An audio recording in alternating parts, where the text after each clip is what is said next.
Operation സിന്ധുവിന്റെ ഭാഗമായി ഇറാനിലെ മഷാദിൽ നിന്ന് 2 വിമാനങ്ങൾ കൂടി ഡൽഹിയിലെത്തും. സംഘത്തിൽ മലയാളികൾ ഉണ്ടെന്നാണ് സൂചന. ഒരു വിമാനം വൈകിട്ട് 4:30-ക്കും മറ്റൊരു വിമാനം രാത്രി 11:30-നും ഡൽഹിയിലെത്തും. അച്യുതൻ വിവരങ്ങളുമായി ഇപ്പോൾ ഡൽഹിയിൽ നിന്ന് ചേരുന്നുണ്ട്. അച്യുതൻ, ഈ ഒഴിപ്പിക്കൽ തുടരുകയാണല്ലോ. എത്ര പേരെ കൂടി അധികമായി എത്തിക്കുന്നുണ്ട്? എന്തൊക്കെയാണ് വിവരങ്ങൾ അച്യുതൻ?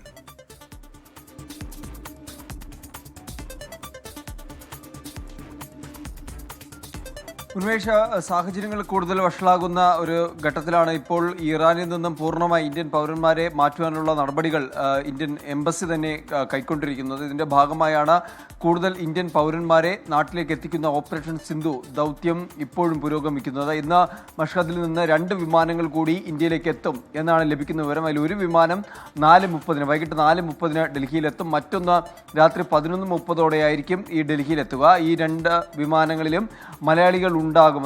ഈ സംഘത്തിൽ മലയാളികൾ ഉണ്ട് എന്നൊരു വിവരം കൂടി ലഭിക്കുന്നുണ്ട്. പക്ഷേ എത്ര മലയാളികൾ കാണും എന്നൊരു കണക്ക് ഇപ്പോൾ വ്യക്തമല്ല.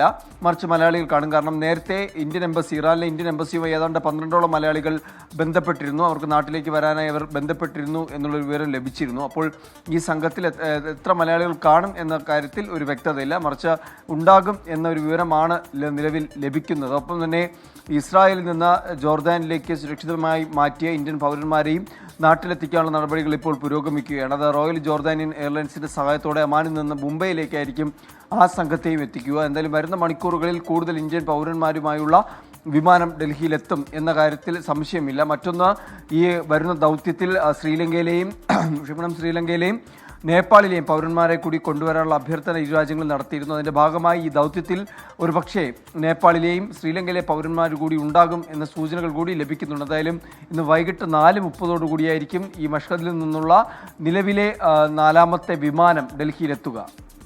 ശരി, അച്യുതനാണ് ഡൽഹിയിൽ നിന്ന് വാർത്തയുടെ വിശദാംശങ്ങൾ നൽകിയത്.